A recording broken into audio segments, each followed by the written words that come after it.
Well, it's World Oceans Day. The annual celebration raises global awareness of the issues impacting our oceans. Rising sea temperatures, pollution, and overfishing, as well as deep sea mining, are among the most critical to be discussed at the UN's Ocean Conference in France this week. During a recent interview with Prince William, environmental advocate Sir David Attenborough outlined the severity of the situation. What we have done to the deep ocean floor is just unspeakably awful. I mean, if you did anything remotely like it on land, everybody would be up in arms. Something must be done before we destroy this great treasure. Great treasure indeed. Well, joining me now to do a deeper dive into all of this, live from the UN Summit's host city of Nice, is French MP ÉLÉONORE. Thanks for joining us. Thank you so much for having me. Good morning. Good morning. So World Ocean Day, first formulated in 1992, now marked in 140 countries to highlight the ocean's crucial role in regulating the climate, producing half the oxygen we breathe, and of course, supporting the planet's largest ecosystem. Just take us, if you can, through this year's theme and why action for a cleaner, healthier ocean is more urgent than ever.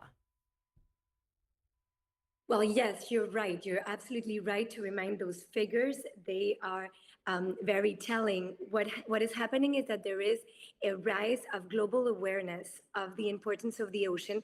And we're all gathered in Nice for the UNOC 3, that's the United Nations Conference on the ocean. And it is important to say the ocean and not the oceans, because it's all interconnected. And what you do here in Nice will have an impact in the Pacific and everywhere else in the world. So we're all connected in this topic. And there are very big issues that we need to address. Plastic pollution is one of them, maritime transportation and how it pollutes the ocean, MPAs, maritime protected areas, and how we harmonize them. There's several topics within that topic, but we're all working together here in Nice to achieve global commitments and harmonize our regulations.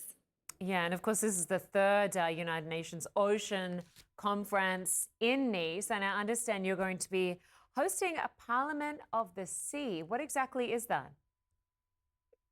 Well, this is the first time parliamentarians from around the world gathered together during an UNOC conference to be part of it, to take their responsibility, because parliamentarians are usually not invited to these great gatherings or just as observers, when indeed it is them that vote the legislation that will allow you to then put in place the agreements that are taken at the COPs or at the UNOCs. So we are working on one main issue, which is the ratification of the High Seas Treaty, the BBNJ.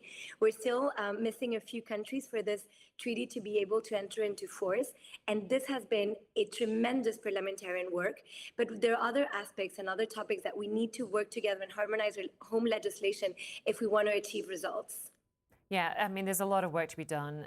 Just thinking about the mounting threats that oceans face, from warming waters and overfishing to pollution and plastic waste entering our food chain. In your view, what is the most urgent challenge right now, and where should global efforts be focused?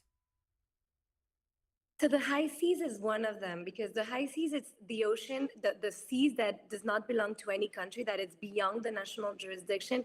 And this is where everything is happening. It's a no man's land. There's no regulation. People are polluting without any consequences. And once we get this treaty to enter into force, there'll be a possibility to regulate what is happening in the high seas and even to create maritime protected areas in those zones that do not belong to countries. And that is going to be huge. And to remind you that 60% of the surface, the global surface of the sea. But then, of course, plastic pollution, you mentioned it. We all eat about the equivalent of a credit card per month in plastic in the water, that is the microplastics in the water that we consume every day. And that is obviously very bad for our health. So working against the production of single-use plastic, because it always ends up in the sea, it's also a major one. So achieving a global treaty on plastic production is one. Another important one is reducing the speed of maritime transportation, because that will reduce drastically the pollution. These are the three ones that we're going to discuss today. Another one is deep sea mining. You know, France has taken a very strong stance to forbid the deep sea mining. There are other countries like the US, for instance, that has a totally different view, and that would be irreversible and dramatic for oceans. And in terms of grassroots initiatives, can you share some examples that you know are happening that reflect this year's theme? Yeah, there's so many, and it's incredible here in Nice. I'm a bit frustrated because I'm in a room and not outside at the sea, because the city is a party in it by itself. You have NGOs, you have civil society, all showcasing what they're doing to protect the ocean. You have people that are turning problems into solutions. For instance, the sargass, all this proliferation of seaweed that is affecting the beaches in the Caribbean, for instance. They're using it for the agriculture. There's so many projects, and it would be really interesting that you'd speak to them, to the civil society promoting these projects. Yeah, they would be good discussions to have hopefully next time. Éléonore, CAROIT, appreciate your time. Thanks so much for joining us and for all the work you're doing. Thank you for the interest, and let's keep protecting the oceans. Absolutely.